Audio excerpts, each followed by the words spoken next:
Greetings, sir, and greetings to all the participants. So, now we will be getting into our third session. Our third session takes us to the theme Beyond the Human Translator Rethinking Translation in the Age of AI.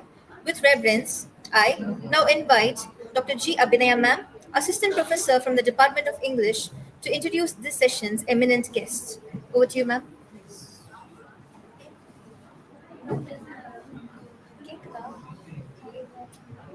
Yeah, good afternoon, everyone. I welcome you all to the session 3 of the one day national seminar. It is great honor to introduce our distinguished speaker for this session. We are privileged to welcome Dr. Rahul Chaturvedi, who is joining us virtually. Dr. Chaturvedi serves as an assistant professor in the Department of English at Banaras Hindu University, Varanasi, Uttar Pradesh. He holds a doctorate in English literature from Banaras Hindu University, with his research focusing on postmodernist narratives in English fiction. Dr. Chaturvedi has an illustrious academic career marked by significant contributions in the fields of Indian English literature and translation studies. He is the recipient of several prestigious fellowships and grants, including the Associateship of the Indian Institute of Advanced Study Shimla and the Indian Council of Philosophical research grant. He has authored notable works such as Hero and Hero Worship, Fandom in Modern India, and contributed extensively to the Routledge Encyclopedia of Indian Writing in English. His research is widely published in reputed and indexed journals. This afternoon, he will enlighten us with his presentation on the topic Beyond the Human Translator Rethinking Translation in the Age of AI. On behalf of the organizers, I extend a warm and respectful welcome to Dr. Rahul Chaturvedi and invite him to address this August gathering.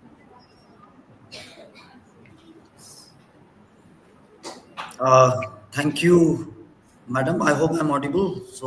Thank you, ma'am. So, now I would like to kindly request, sir, to take over the dais. Over to you, sir. Am I audible? Am I audible? Uh, can you Am I repeat it, sir? audible? Yes, sir, you're audible. All right.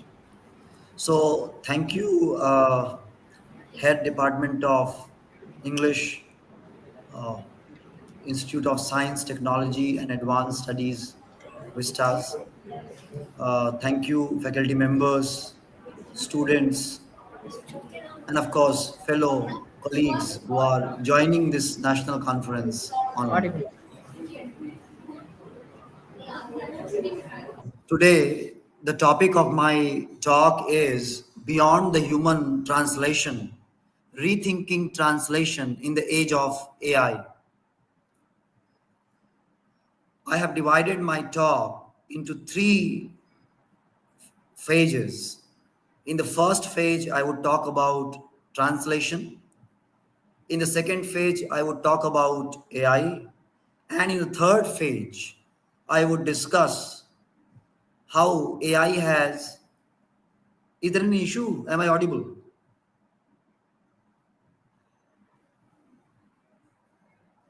I hope I'm audible.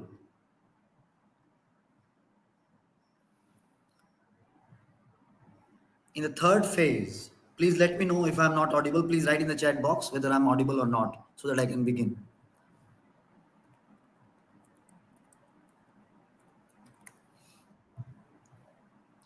So, if so, in the third phase, I would talk about how AI has affected or impacted this field of what we now call translation studies. Let me briefly begin with what is translation. You all know that translation is the process of rendering text or speech from one language into another language. Of course, the language from which the speech is being rendered into another language is called source language, and the language into which it is being rendered is called target language. While translating, it is also important that we try to preserve the meaning of what is being translated, if possible, style as well as intent of the writer of the original text. Etymologically, translation comes from Latin word translatio, of course, which comes from the verb transfer, which is constituted by two words, trans and fair. Trans means across, fair means to carry, to bear, and thereby, etymologically, translation means a carrying across, a transfer, a transformation.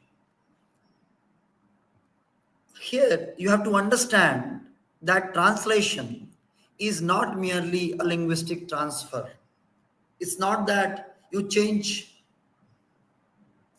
the form of the words. Say you write water in English, you spell water in English differently, and you write water differently in different Indian languages, for example, jal, paus, pani, so on and so forth. Here, what we have to understand that translation is a cultural mediation. It is a creative act, and it also involves the processes of interpretation. But most of you are aware that AI has fundamentally changed the process of translation, and the profession of translator has also underwent different kind of experience. And therefore, in the talk today, I'll discuss, is translation still a human art, or is it becoming an algorithmic process? So this is going to constitute the crux or the core of my talk today.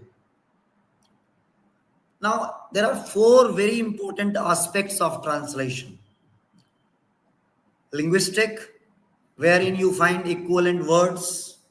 Suppose you are translating from Tamil into English, or from Hindi into English, or vice versa. You will try to find out equivalent words. You will find out how equivalent grammatical structures, all right, phrases, or other cultural expressions can have some kind of equivalence. So, linguistic aspect is a very important aspect of translation. Secondly, we also have cultural aspects. When we translate words from one language to another, we are not merely translating words, we are also translating meaning.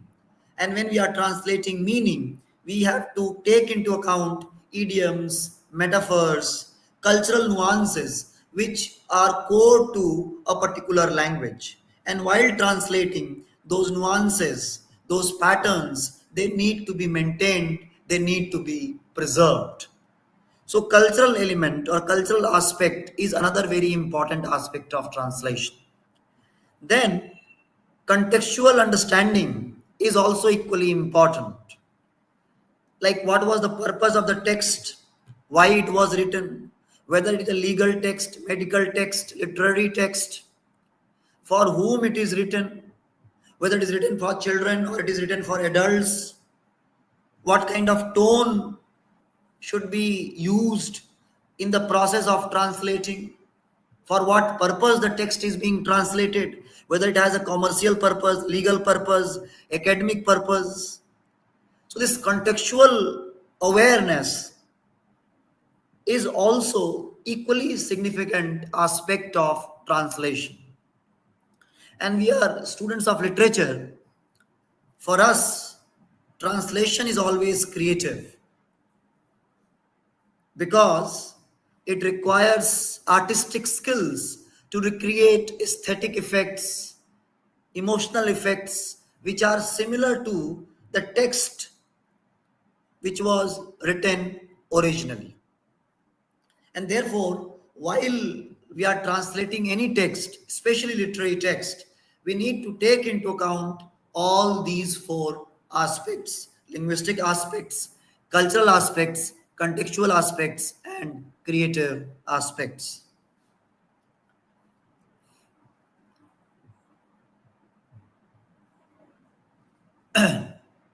There can be various types of translation, and that we would try to understand with the help of various thinkers who had already theorized about translation. Largely, there are two major schools. One of them argues that there should be word for word translation. There is another school which argues that there should be sense for sense translation. All right. So, word for word translation focuses on form of the word, or and of course in sense for sense translation focus is more on the meaning. Cicero argued that translation should not be word for word but sense for sense. Similarly, Saint Jerome also echoed Cicerorean point of view, emphasizing faithfulness to meaning rather than literal words. I'll come to more modern times, wherein Tytler talked about the principles of translation. He argued that translation should give a complete transcript of the original ideas. You cannot add as a translation anything new into your translation. Suppose you are translating a poem. As a translator, you are not entitled to include your own opinion, your own emotions into the text that you are translating. Secondly, the style and manner should also resemble the original. That's why when you are translating a poem, it is also important that you try to approximate the metrical pattern, the rhythmic patterns of the original text. And also, it should be easy for the reader to understand what has been translated. Even if you are a very good translator and you use words which are so difficult, so abstruse, that readers in the target language are unable to understand what you have translated.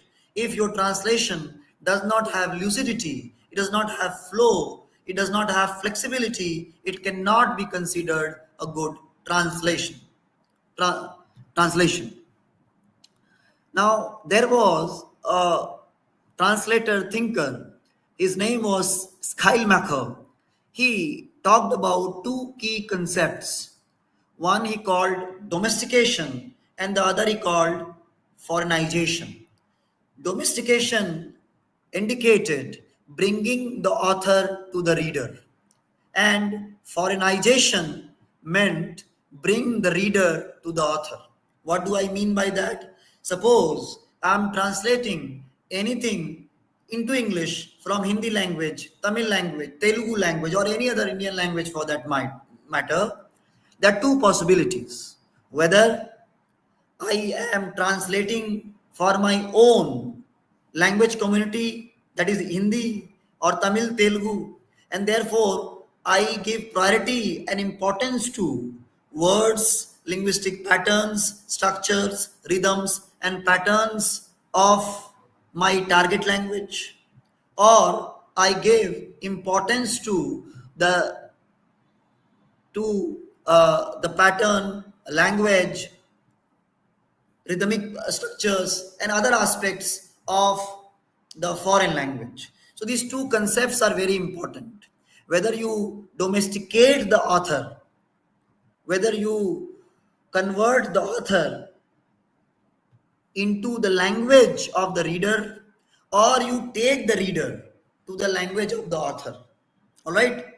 In fact, one of the most important translation theorists, Lawrence Venuti, would advocate foreignization over domestication, emphasizing the visibility of the translator.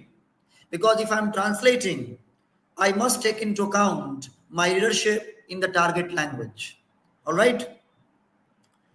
Similarly, uh, there are two other very important theorists whom we need to understand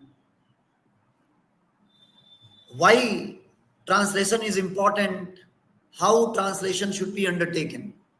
You must have heard of Russian theorist Roman Jakobson. In his essay on the linguistic aspects of translation, Jakobson talked about three key aspects. He distinguished between intralingual translation, interlingual translation, and intersemiotic translation. By intralingual translation, Jacobson meant rewording. When you rephrase, like for example, Chat GPT has written something and you rephrase it, all right, that will be considered an example of intralingual translation, when translation is happening within the same language. Then there is something called interlingual translation, which Jacobson calls translation proper, because it happens between two languages. You translate from one language to another language, from source language to the target language, from source text to the target text. So, interlingual translation is translation between two languages. Then there is something called intersemiotic translation. Jacobson argued that intersemiotic translation is transmutation. What it is? It is transmutation. Means you change the sign system. For example, you have read a very famous novel, The Guide by R.K. Narayan. That novel has been made into a film, adapted into a film. Now, this would be an example of intersemiotic translation, when you convert or when you adapt a novel into a film or a film into a novel. Walter Benjamin, a very important theorist, or any they say, the task of the translator talks about the afterlife of translation. You see, original text is written, it has its own lifetime. People read it or reject it. Only after it has experienced certain durability, it has lived, quote unquote, for a while, and there is a reader who considers that this text should be translated into some other language. Thereby, that reader translator decides to provide an afterlife to the original text by translating it into another language. Walter Benjamin writes, translator's task consists in finding the intention toward the language into which the work is to be translated, on the basis of which an echo of the original can be awakened in it.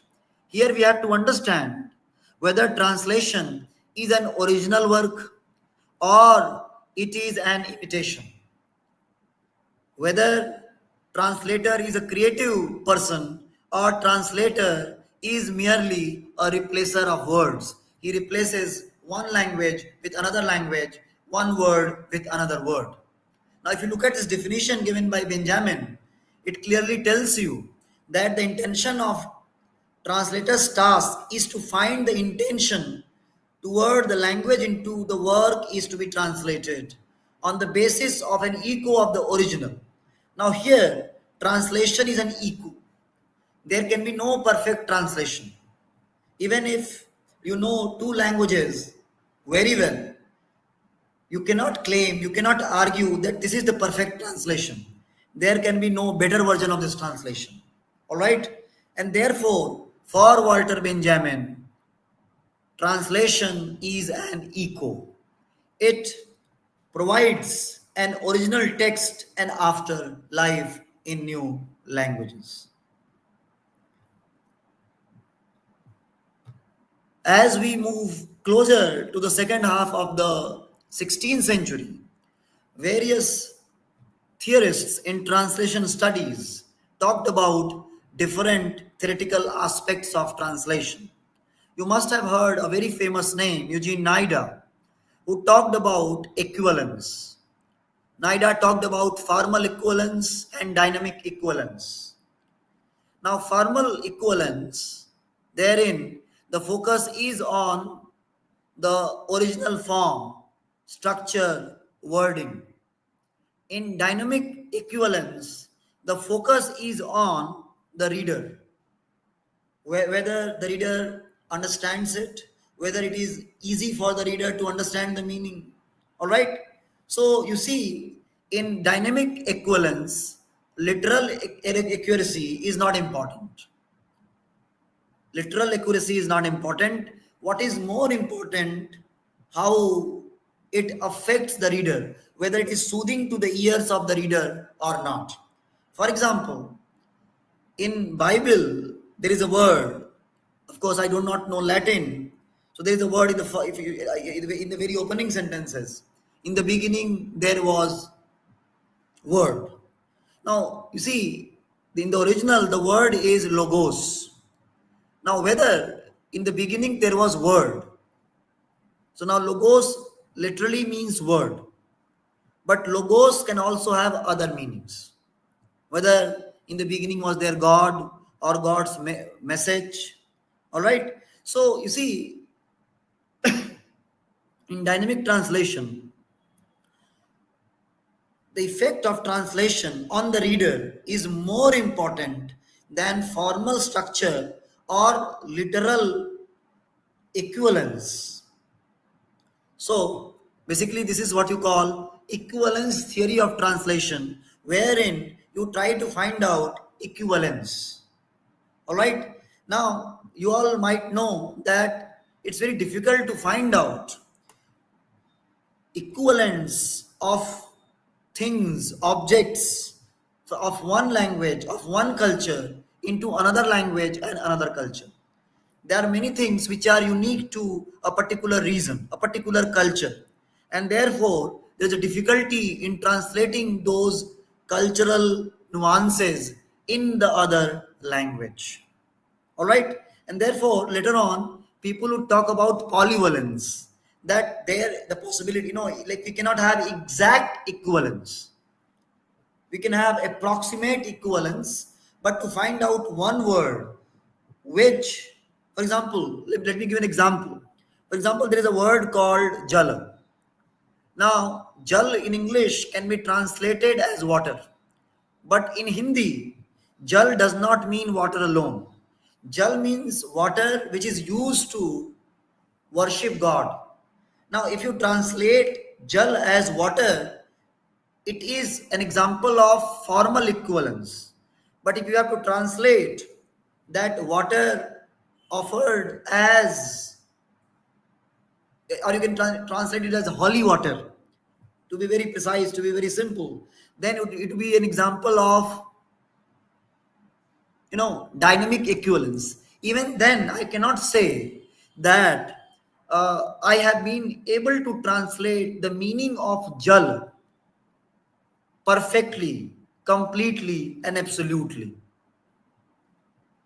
So you see, in the translation studies, there was a time when the focus was on finding out equivalence. Then we move ahead. In 1970s and 1980s, there was another very important theorist. His name was Hans Vermeer, who argued that translation must depend upon its purpose, scopos, he called it. And this is what you call scopos theory of translation. Scopos in English means purpose.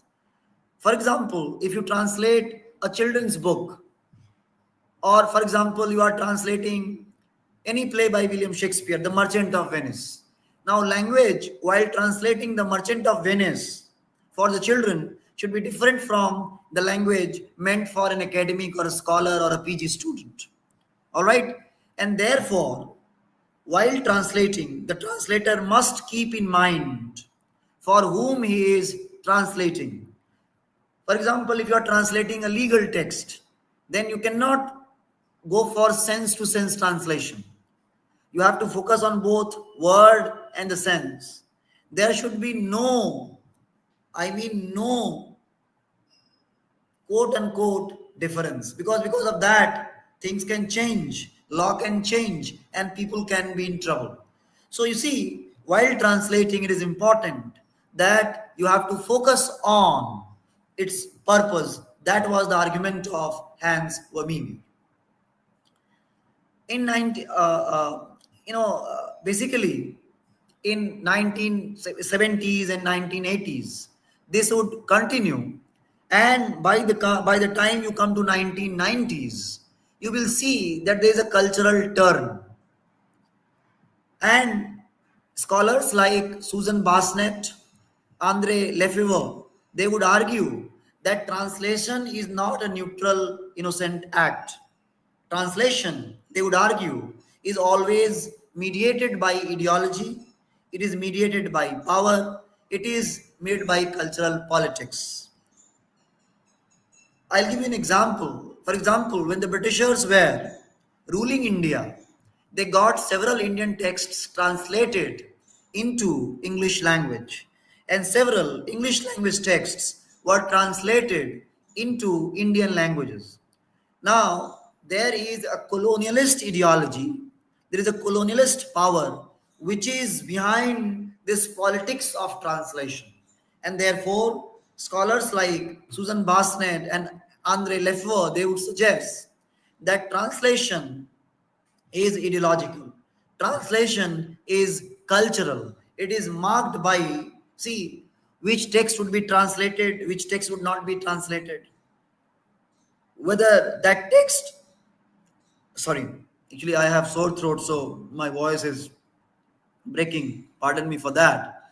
So, whether translation serves any purpose, whether that purpose is political purpose or not political purpose, there are so many questions of power, questions of ideology, questions of politics come into the field of translation studies. In fact, both Susan Bassnett and Andre Lefebvre would argue that translation is rewriting.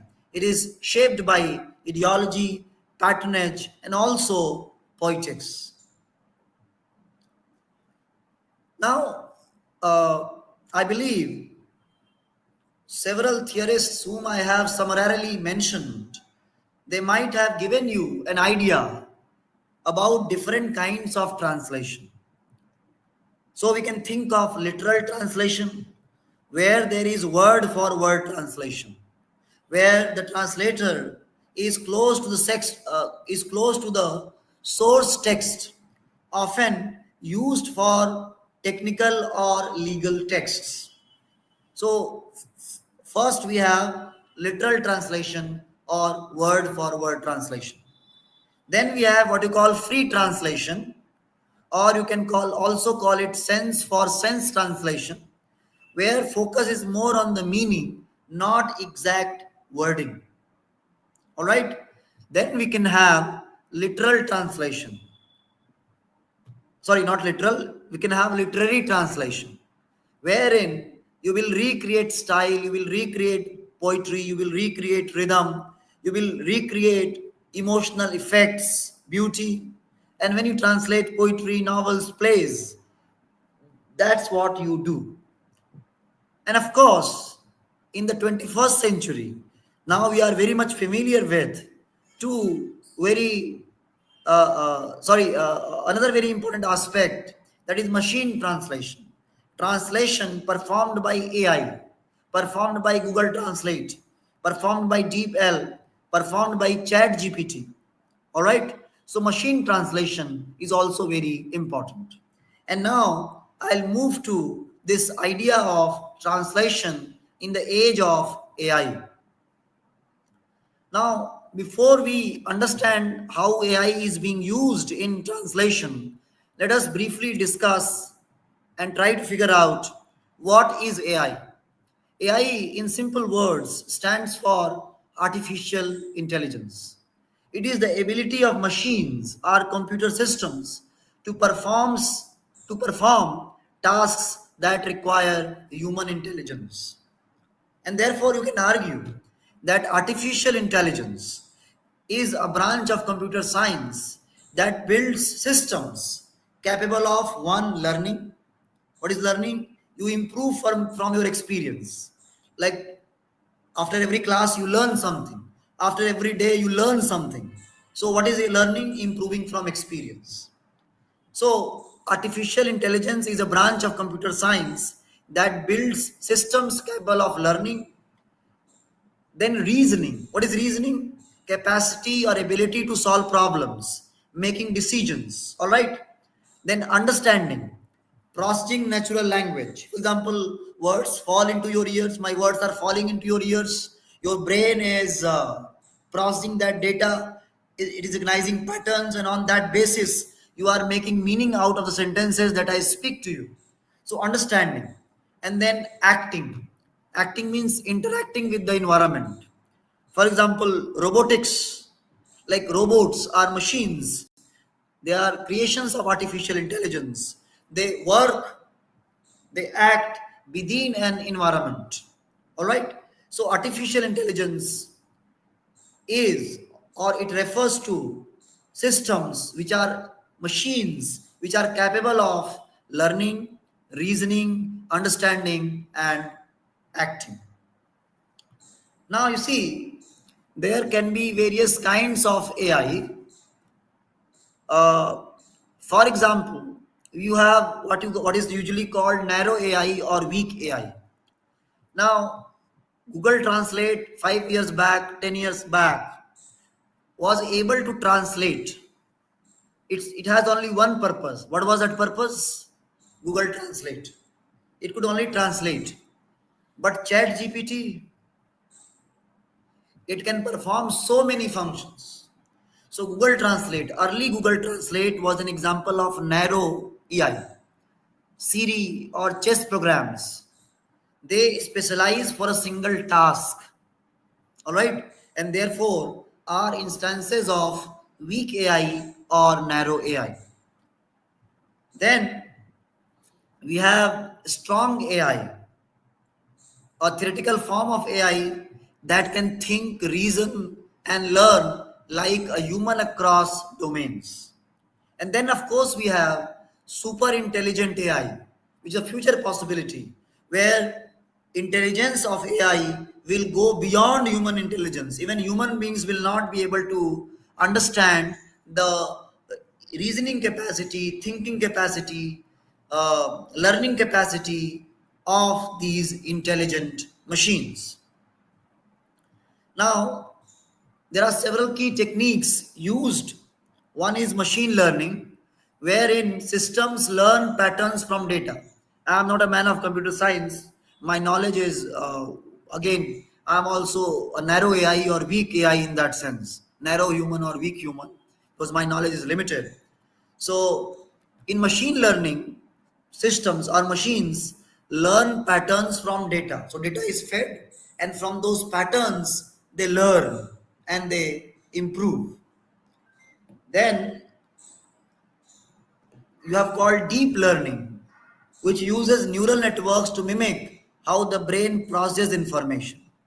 Then there is something called natural language processing, wherein machines have understanding and generating human language. Not only they can understand human language, they can also generate human language. You must have observed that when you ask questions to Chat GPT, whether you speak or you write, Chat GPT first understands and then it generates response. So this is part of what you call natural language processing.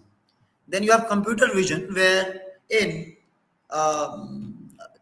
machines understand images and videos. And of course, you might have come across robotics, where you have physical machines, unlike ChatGPT, that and they sense and act.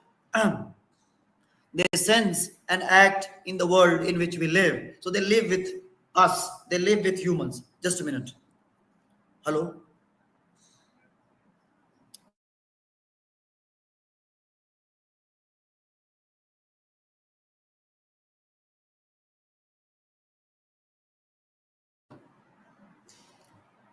So you see, so machine learning, deep learning, natural language processing, computer vision, robotics, these are different techniques.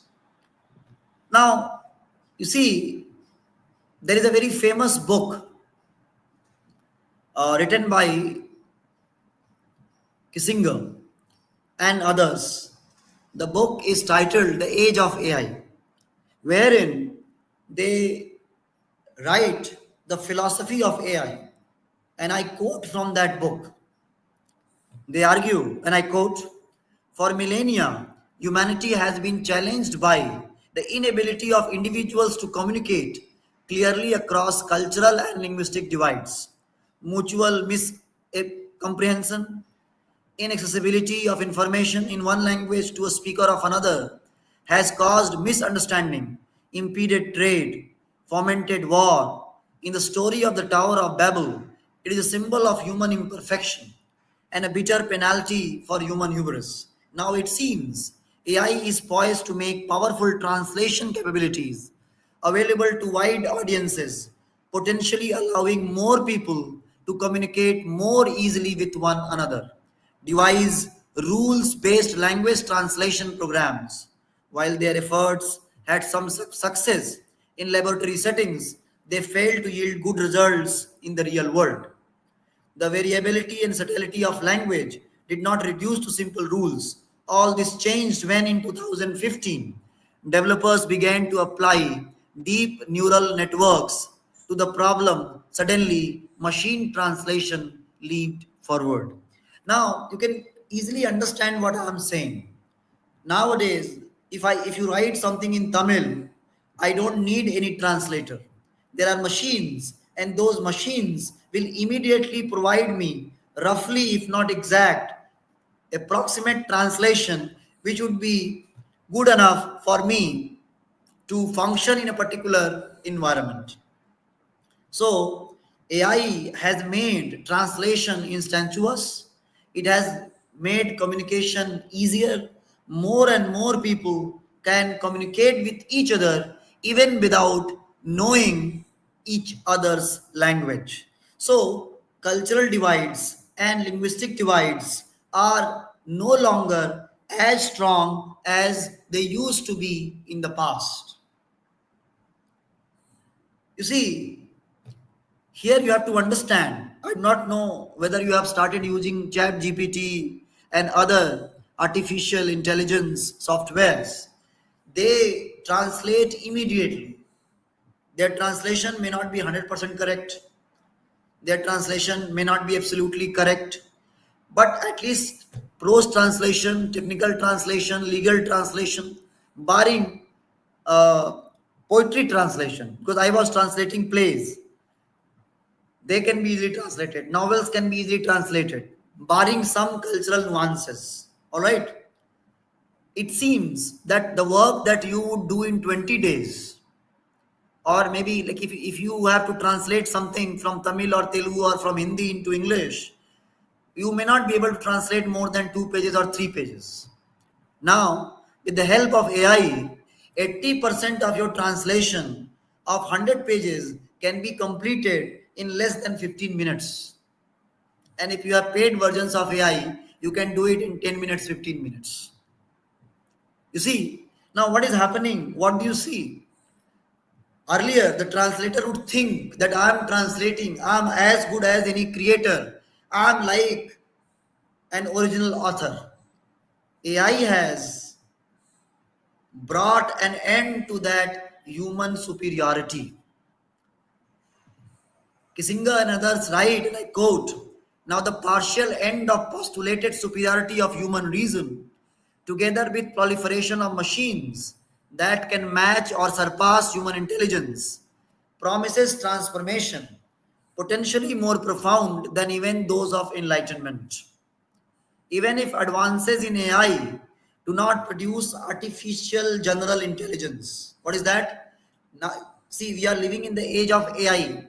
The next stage of AI is AGI, artificial general intelligence. That is software capable of human level performance of any intellectual task and capable of relating tasks and concepts to others across disciplines. So even if we are not into that phase where AI machines have reached to the level of AGI yet, AI will alter humanity's concept of reality and therefore of itself. We are progressing toward greater achievements, but those achievements should prompt philosophical reflections.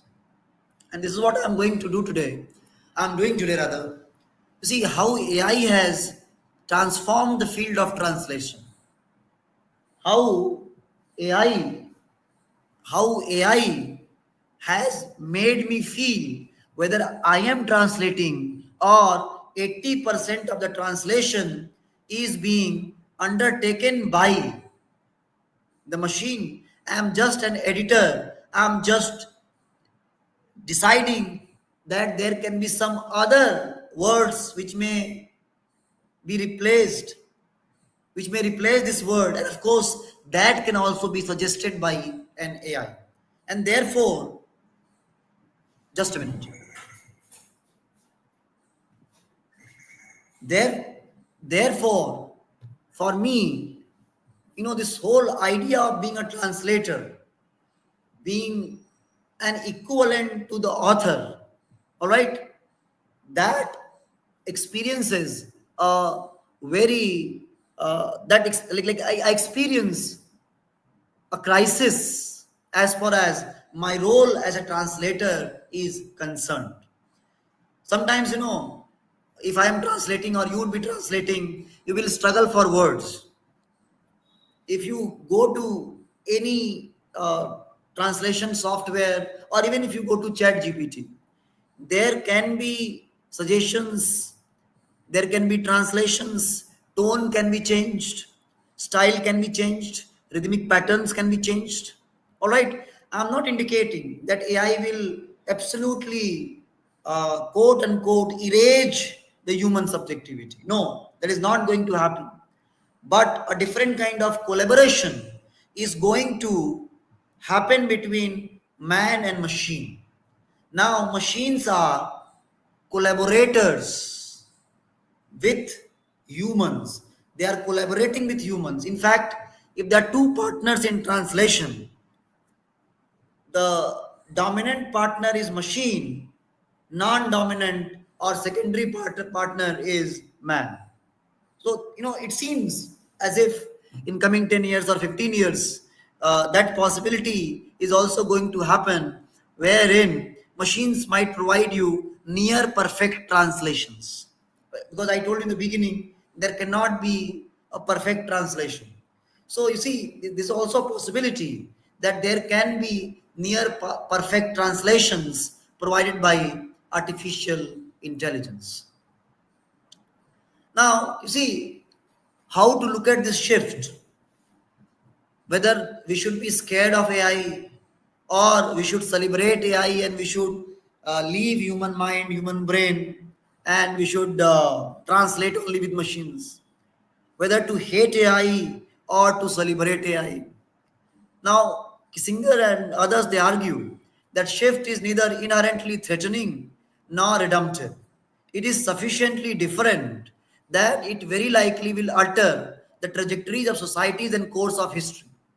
The continued integration of AI into our lives will bring about a world in which seemingly impossible human goals are achieved, where achievements once presumed to be exclusively human, writing a song, discovering a medical treatment, are generated by in collaboration with machines.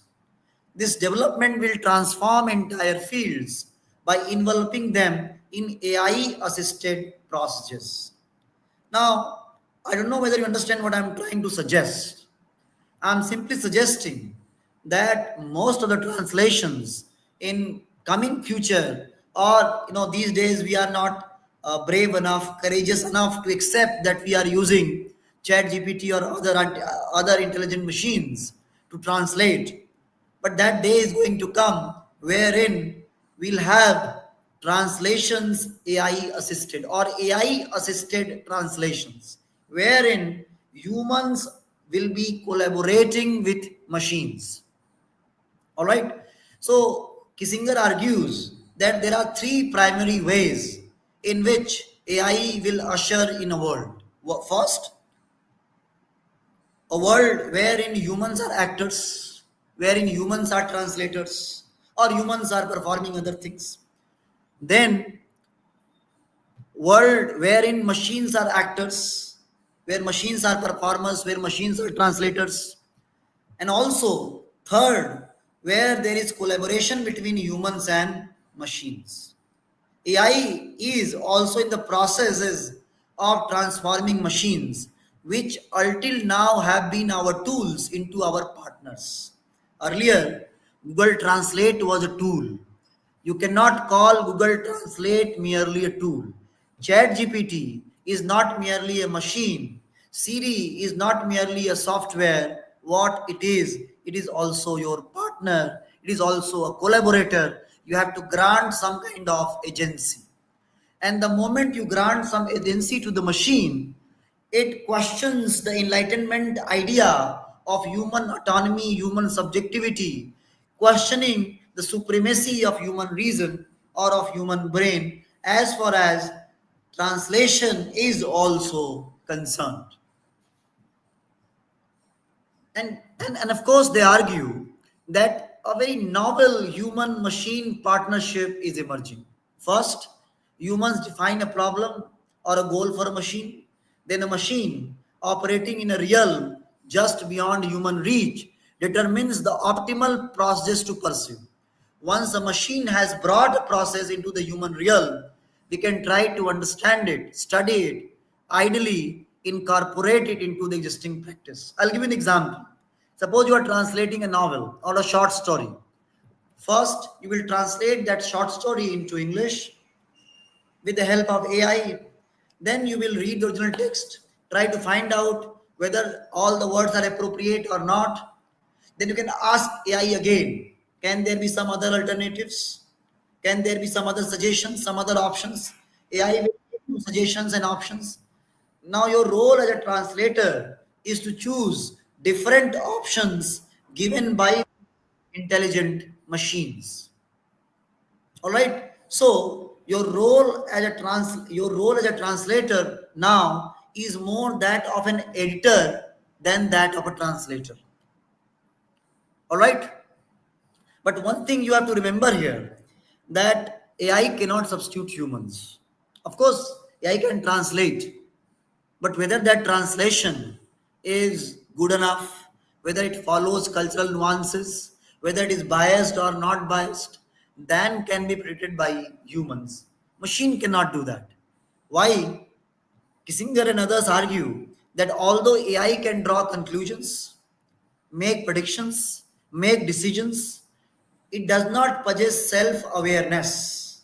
In other words, the ability to reflect on its role in the world. It does not have intention, motivation, morality, or emotion. See, for example, you are translating a particular literary text now in another language. For example, you are translating something from English into Tamil or into Hindi. Now, there are words which are quote unquote offensive, vulgar in your culture. Now, as a translator, you have this choice whether you will translate them or you may leave them. Because if it is offensive for morality or it can hurt the sentiment of the people, you can choose that as a translator. But machine cannot do that. Similarly, you are translating. You have read the biography of Shankar Prasad. You have read all other poems, or you have read, for example, Premchand, Shakespeare. You have read all the works of Shakespeare. Now you are translating something into Tamil, Telugu, Hindi. Now you know what Shakespeare thought or what Shakespeare might have had in his mind while writing. On that basis, you can change the nuances, you can change the meaning if you do not find any equivalent of that word. So these machines do not have intention, they do not have motivation, they do not have morality and emotion. Now these are also strengths of machine translations, but these can also be the drawbacks. These can also be the drawbacks. Why? Because he says it is likely to develop different and unintended means of achieving assigned objectives, but inevitably it will change humans and the environments in which they live. When individuals grow up or train with it, they may be tempted, even subconsciously, to anthropomorphize it and treat it as a fellow being. All right? So, this is going to happen. So, two things are going to happen. One, that human beings will continue in the role of editors because they have intentions, motivations, morality, and emotion. And of course, these things need to be taken into account in the process of translation. So beings will remain useful. All right, they will not be replaced by machines. And then human beings will also anthropomorphize machines. All right, and then you will start treating chat gpt as your friend or as a fellow being, like you do to siri, or to alexa or to other such softwares. You look at them with human emotions. All right, they are softwares where you share your pain, your anxiety, and they suggest you, they respond to you. Now, so you see, so far you might have understood that after the emergence of AI, translation has become a collaborative activity, a collaboration between machines and man, or man and machines. All right. So from machine assisted translation, we have moved to machine translated, man edited translation. Similarly, now how you know just a minute. So how this happened? How did we come to this stage? If you go back to the history of AI and translation, earlier translation used to be rule based. Uh, Machines will be taught grammatical rules, dictionaries will be fed to them, and of course, these machines would replace words with words. They will try to approximate grammatical structure. So, translation was more or less word substitution. Why? Because these machines lacked intelligence. They followed rigid linguistic rules and often produced awkward results. Now, the earliest machine translation was undertaken by Sistran, which was used by European Union and NASA. It is one of the oldest machine translation platform. Then it was in 1950s, 1960s. For long there was a hiatus, there was no progress, there was no movement.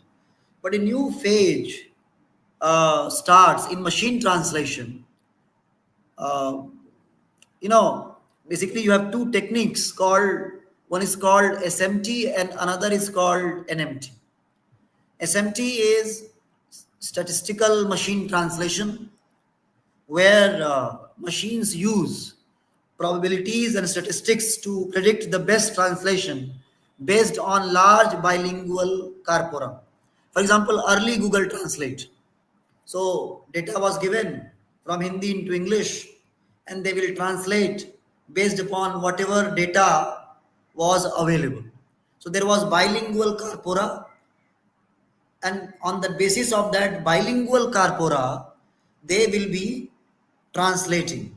Now, translation in that phase often appeared to be robotic, it appeared to be machine like, it lacked fluency, flow, fluidity, which is a very important hallmark of a good translation. But the time passed and we moved to what we now call neural machine translation, which uses deep learning, neural networks to model translation as an end to end task. All right. Basically, transformer architecture, it revolutionized translation with self attention mechanisms. Like, for example, modern Google Translate, DeepL, Microsoft Translator, Chat GPT. If you use these translation machines, you will have more fluent, context aware, and idiomatic translation. I'll explain this more to you, uh, that how it is becoming possible, because we can see a considerable shift from conventional supervised learning. Language translation researchers employ parallel corpora, a technique in which specific correspondence between inputs and outputs is not needed for training. For example, you don't require to know that water means jal or water means pani. In conventional approaches, developers trained AI using texts and pre-existing translations. Earlier, they will train machines. Software developers, they would train machines. How they will use texts and their pre-existing translation. जैसे मान लो वह जाता है, so they will tell machine वह जाता है, and then in English he goes. That will be taught to the machine will mug up that, and next time when someone asks वह जाता है, machine would immediately tell he goes in English. All right, but that is no more the truth. No more you require the correspondence between one language and another language, between one text and another text. Why? Because machines are learning. Machines are using deep learning, neural, what you call,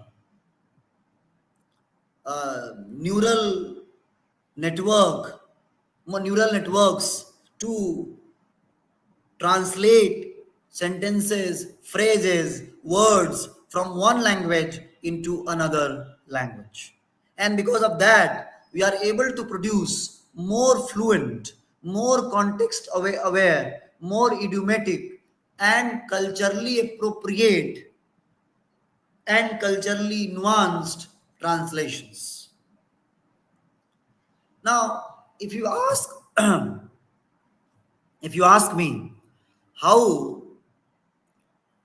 translation has changed in the aftermath of the emergence of AI. You see, if you compare early machine translation with contemporary AI assisted or AI processed translation, there are several advancements, there are several points of progress. One, there is more contextual understanding.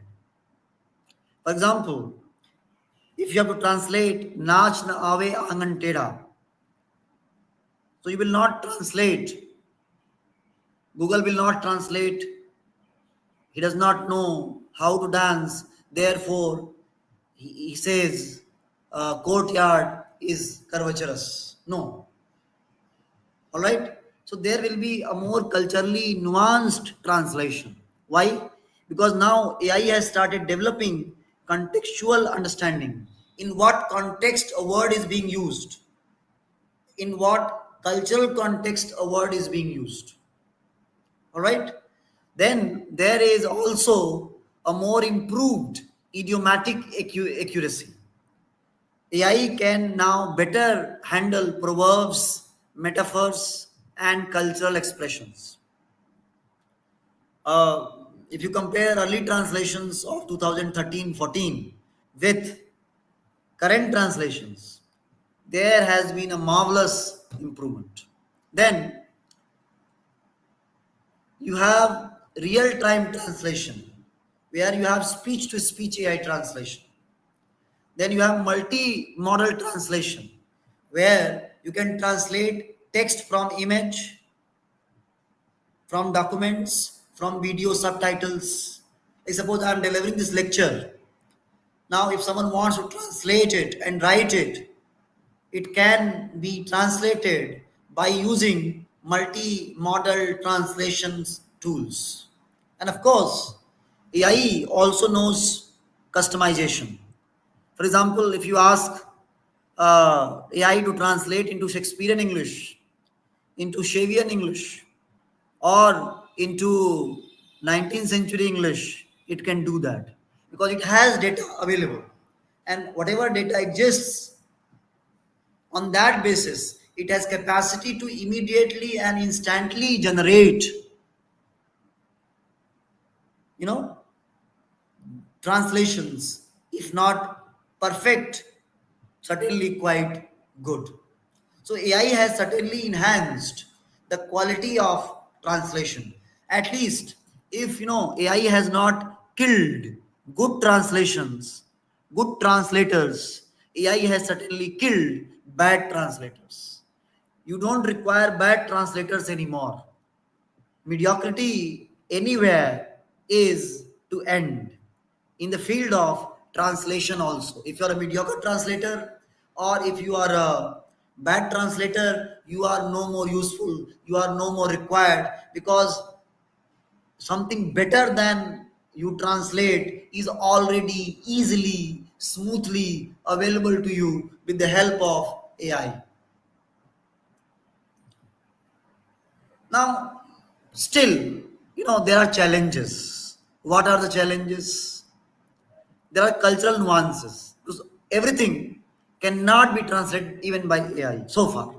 We do not know what will happen when we will enter into the age of AGI, artificial general intelligence. We do not know what will happen in that and whether that can happen or not. I am not a man of science, so I'm not sure whether this is going to happen or not. Nobody knew that this is going to happen.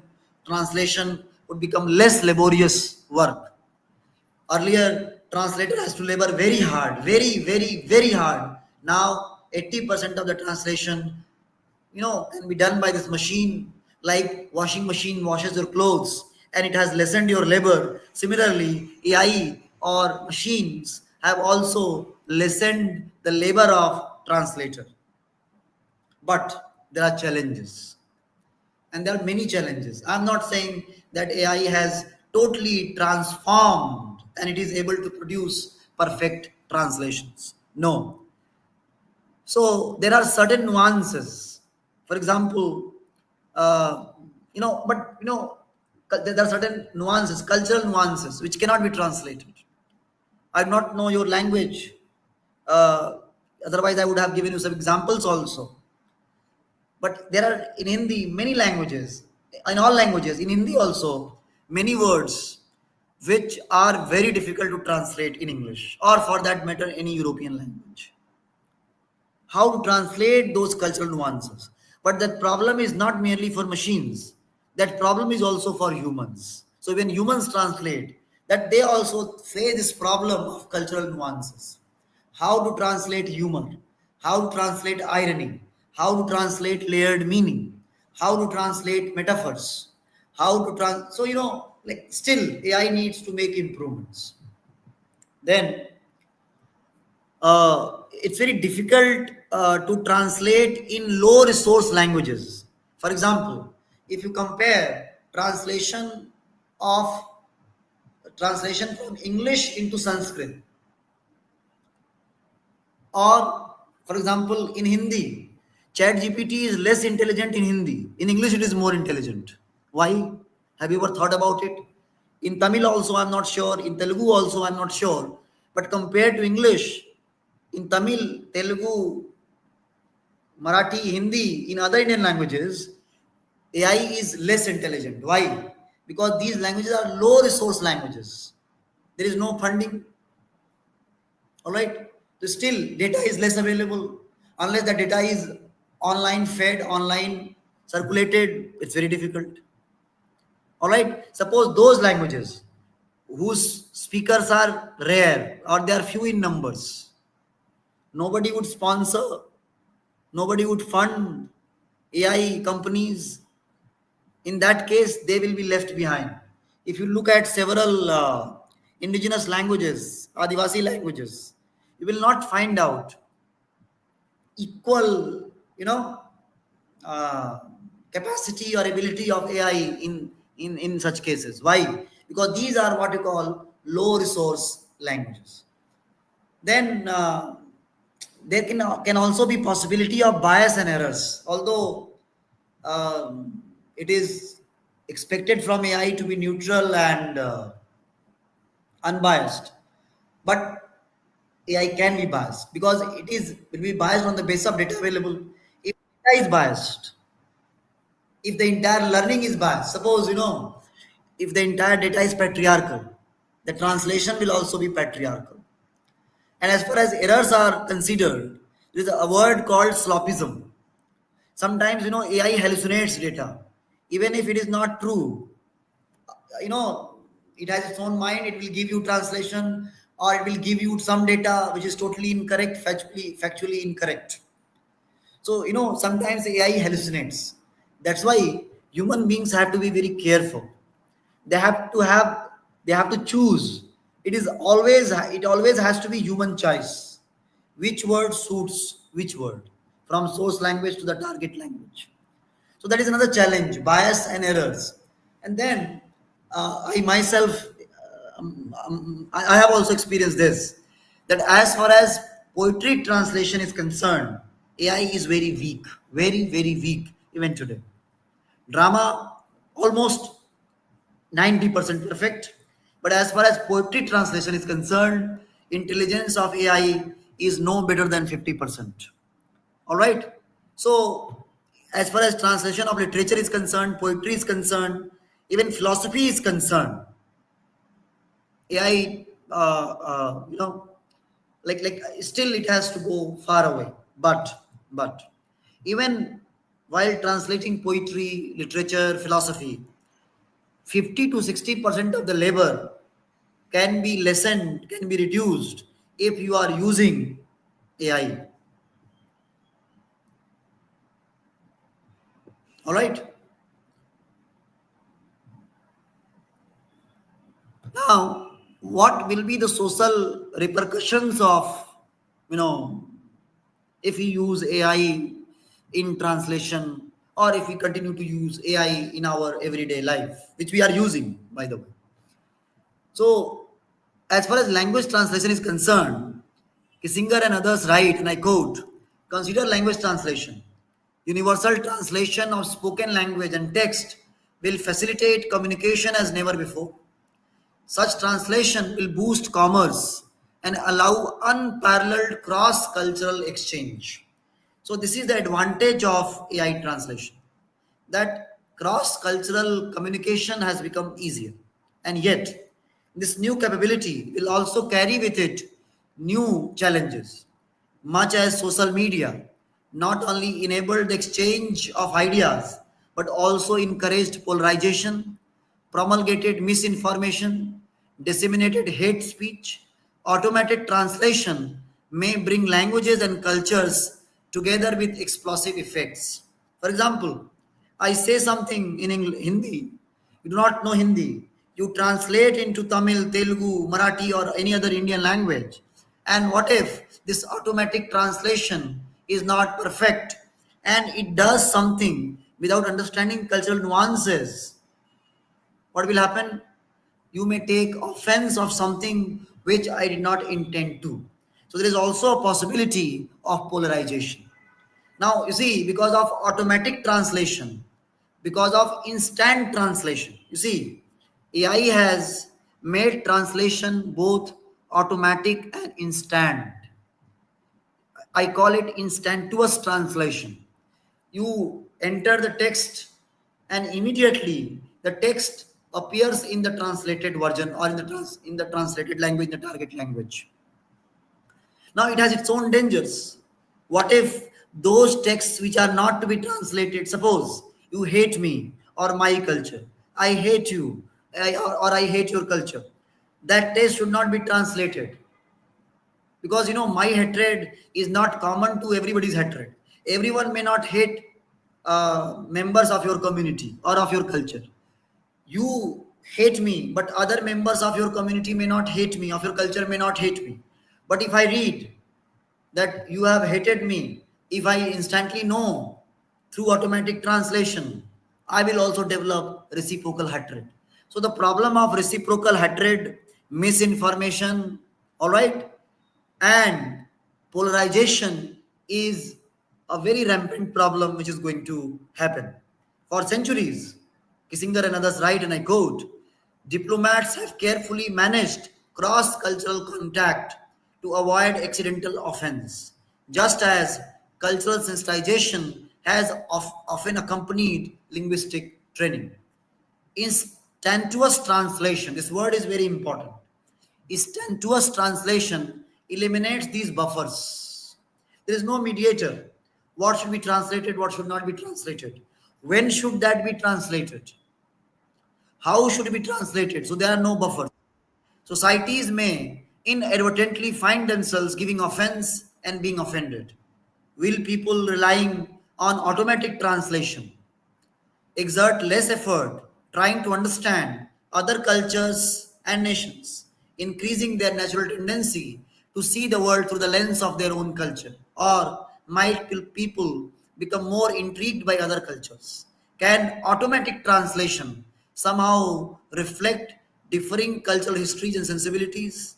Likely, there'll be no single answers. This cannot be answered because this instantaneous translation and automatic translation is going to both facilitate cross-cultural communication as well as miscommunication.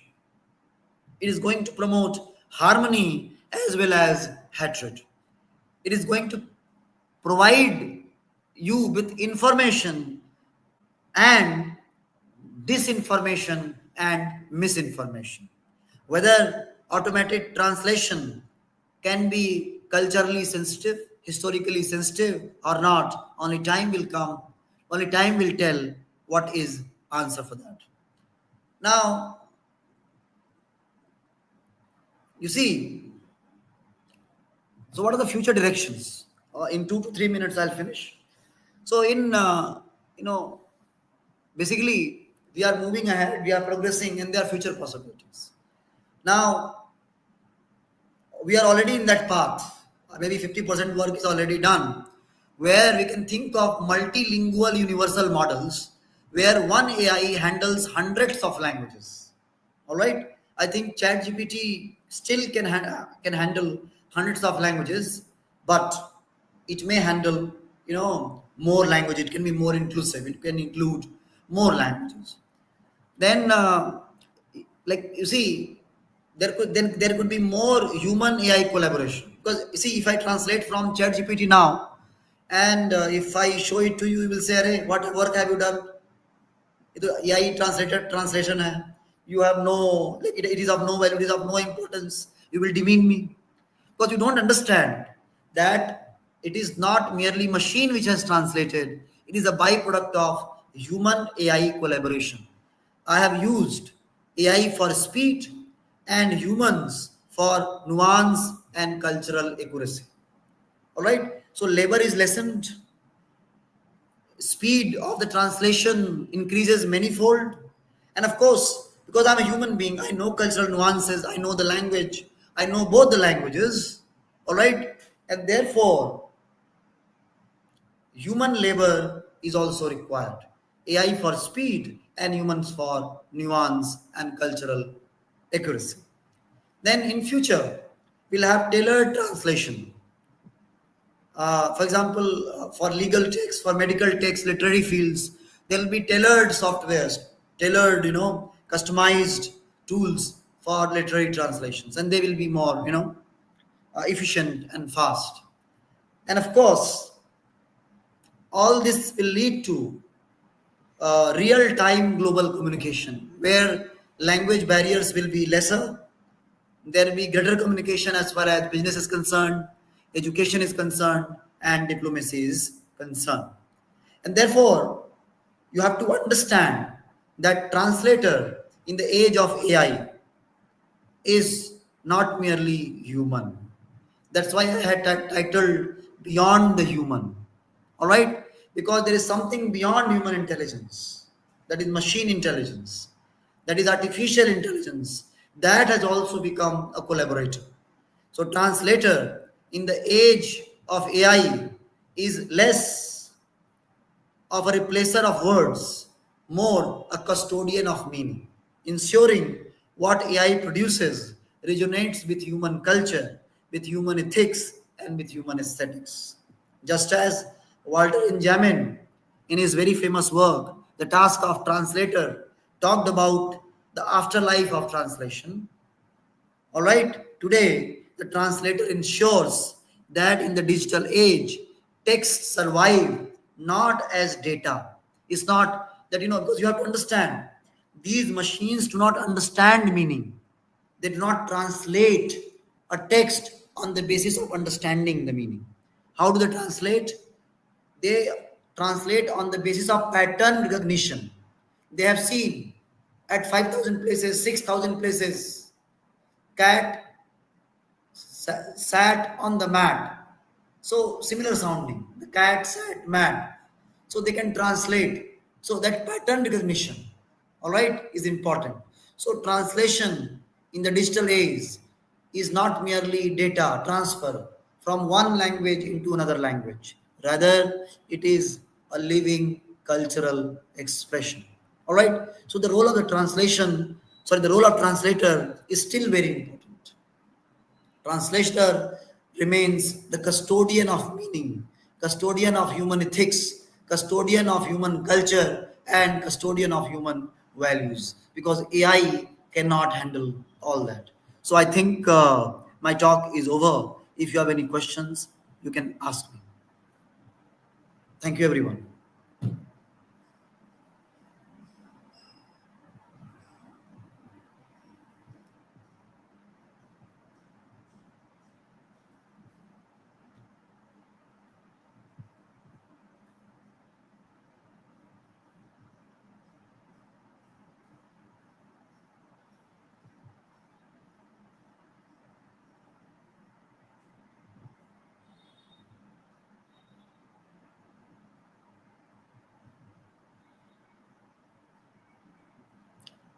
Am I audible? Was I audible for 1.5 hours? 1 hour, 15 minutes?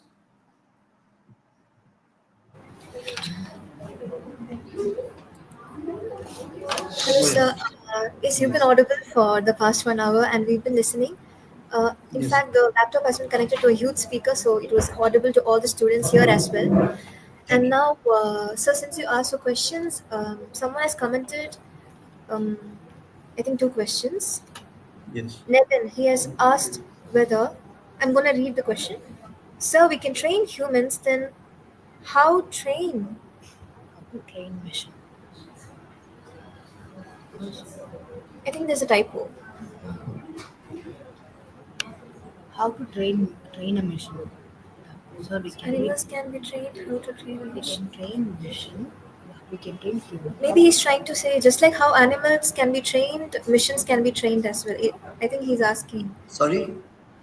I think the participant he meant to ask, can missions be trained just like how we train animals? Machines have been trained. ChatGPT has been trained by humans. So machines have already been trained. Yeah, true, sir. Any other question? Any other questions? Any other questions? Are there any other questions? The participants can use the comment box. Shall I ask a question? Actually, sir, I have a question. Yes. Actually, recently I had this fascination towards NLP and even computational linguistics, and Okay. so this has been a very enlightening session for me and everybody involved. So I would like to ask, from the humanities background, how can I, contribute to the field of AI as a literature student and someone with, So, who's the- aligned towards linguistics? so basically, sorry. One way, of course, is to translate. That you translate unless you do computational linguistics, you study that branch specifically. It's very difficult. All right, but all of us, sorry, all of us are contributing in our own ways. Anything that you type on chat GPT or translate on chat gpt, and if you change it, that data is stored in the memory of machine, and that data is later used by chat gpt. So you see, from your everyday conversations also, uses also, chat gpt is improving. But as far as discipline is concerned, you certainly have to do some course in computational linguistics, and then you can work with some firm or some company or some software company, and then you can be hired there as uh, as an assistant to software developers. So they are engineers, but you are language experts. So you will be quote unquote language expert, and you will assist them. This is how you have to do. So that's what your role will be. Okay, so like a linguistic expert. That's how I can. Yes, yes. Okay, sir. So I think that's it, sir. There's no more questions. So I would like to thank you, sir. It was a really, really enlightening session. So Thank you you. took us into the world of translation, and you enforced the importance of collaboration between humans and AI when there is growing concern about whether it will be replaced. I mean, we will be replaced by it, and you have clearly explained and showed us that that is not the case. So thank you, sir. And now, without much further ado, to extend words of gratitude, um, I now invite Ms. M. Manoranjani, ma'am, Assistant Professor from the Department of English, to deliver the vote of thanks. Thank you, madam.